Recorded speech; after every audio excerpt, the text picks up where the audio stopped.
Peppermint Pals! It is the long-awaited Pride project. Not the one I was originally talking about, but the second one. I made an announcement video about that. And yes, I know we're already a week into July, but whatever. Happy second Pride Month, everybody.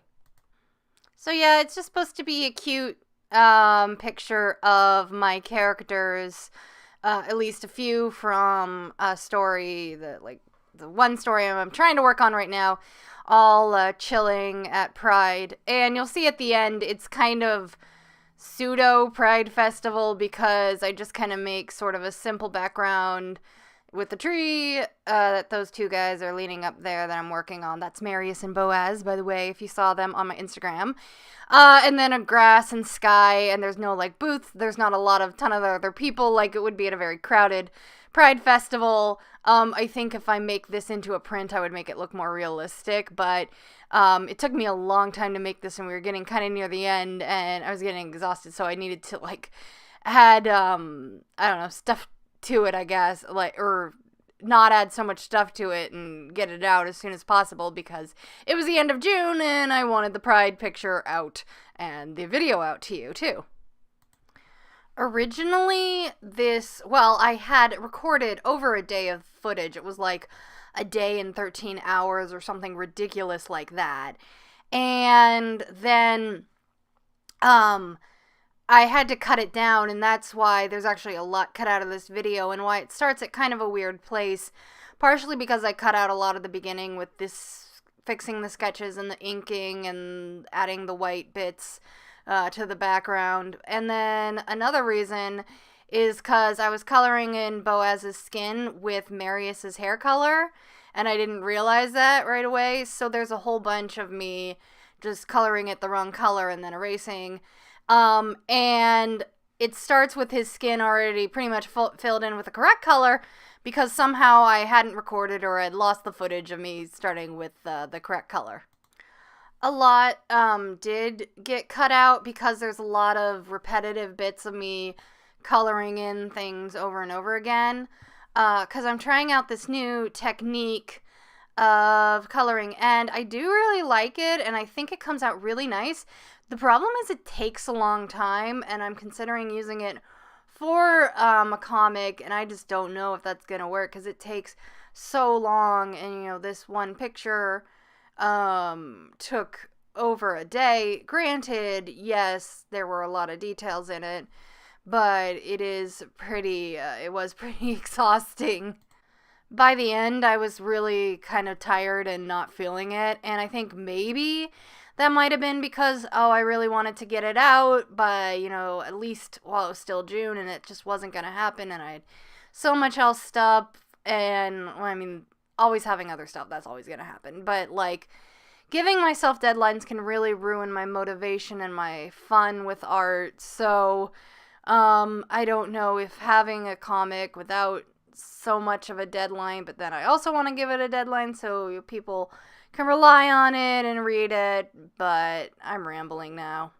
A little bit about my technique. What I do is I want to try and do kind of a watercolor look, so I'll take the color, I'll find a good base color, and I'll knock that down to 25 opacity, and I'll do that in the area I want, color that in about 4 or 5 times, roughly, and then I will kind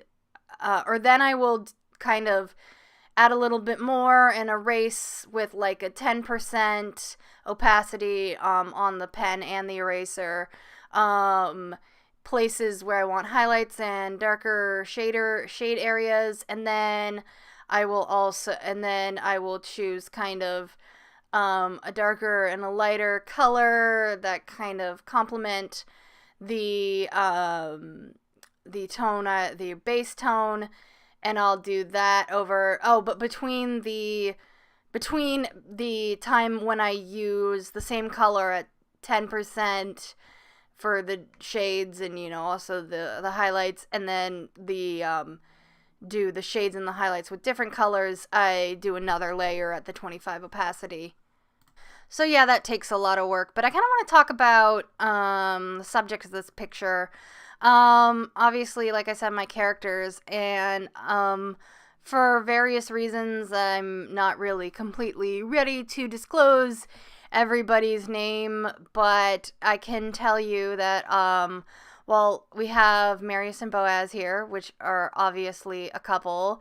And then the two girls in the middle, they're a couple. And then the guy lying on the ground and the girl up reading the program thing, they are a couple. And then the girl taking a selfie, that's Lissy / Felicity, who you've probably seen me draw her all the time on my Instagram because I just absolutely love drawing her.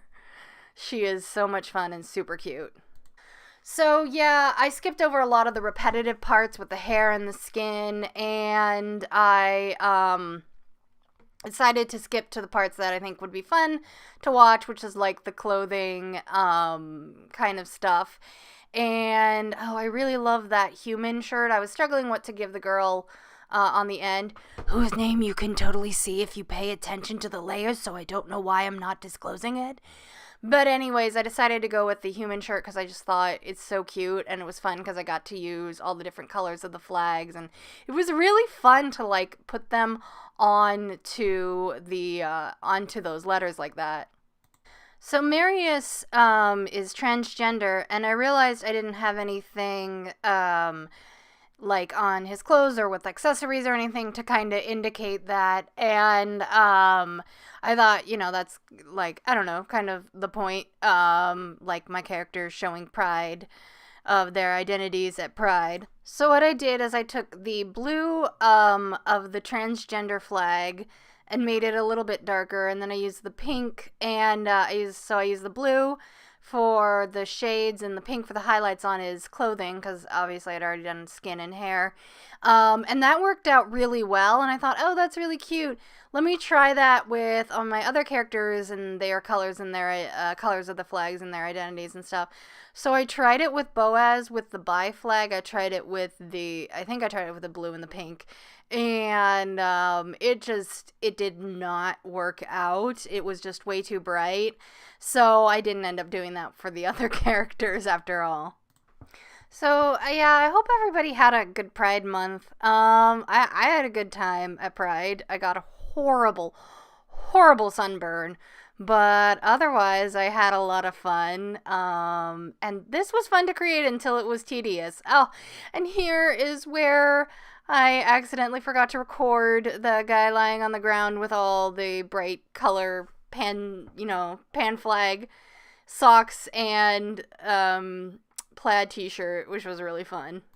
By the way, fun fact, did you know that the actual primary colors, which are magenta, cyan, and yellow, are the colors of the pansexual flag? I just think that is so much fun and cool. So, yay pansexuals, you get the real primary colors, not the fake ones that you learned about in elementary school art class, which was yellow, blue, and red. Or yellow, blue, and red. No, it's yellow, magenta, and cyan.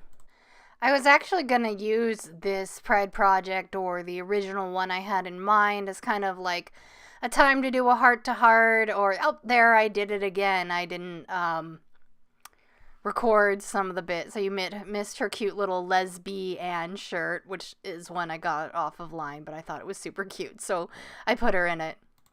But yeah, as I was saying, I was going to use this time as kind of like a little heart-to-heart kind of with Pride-related stuff. I was going to share my coming out story, which I was like, I don't know if I still want to do, but I think I will. And it's, I want to do it because I won't do the whole thing, but there is one part which I think is kind of cute and funny. I know that sounds strange for such a story, but it's just about just how different it was with each member of my immediate family. So, like, with my older brother, it was a whole thing where it took me a long time to finally say it, and I had this whole big dramatic thing in the middle of the night, and I finally confessed, and I'm like, I'm bisexual and all that.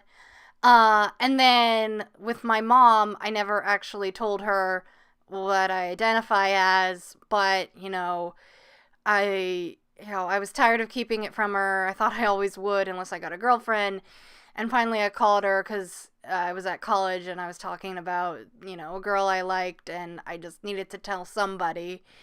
And then with my dad, I had just gotten back from a date. It was a Tinder date, so not all of those end in horror stories like you may have heard. And it was with a girl, and I just, I got back from the date and I started using, she pronouns to refer to my date and all that. And it was no big deal. So I don't know. I just think that's kind of funny how it just kind of went down the scale of dramatics with each member of my immediate family. Hey, before we get to the end of this video, I just wanted to let you all know that I now have a Redbubble shop with my original designs. You can get all kinds of apparel and decorations and things for your home. It's growing a bit by bit every day, so it would really mean a lot to me if you check it out. Thanks, and now on to the rest of the video. Oh, and I forgot to mention that this is an alternate universe. They are not actually in a modern setting in the actual story. So just enjoy this last bit of me coloring in the shadows, and I hope you guys all enjoyed watching and listening to me ramble, and had a good Pride Month and months before and after, and happy 2018, everybody. Talk to you later. Bye.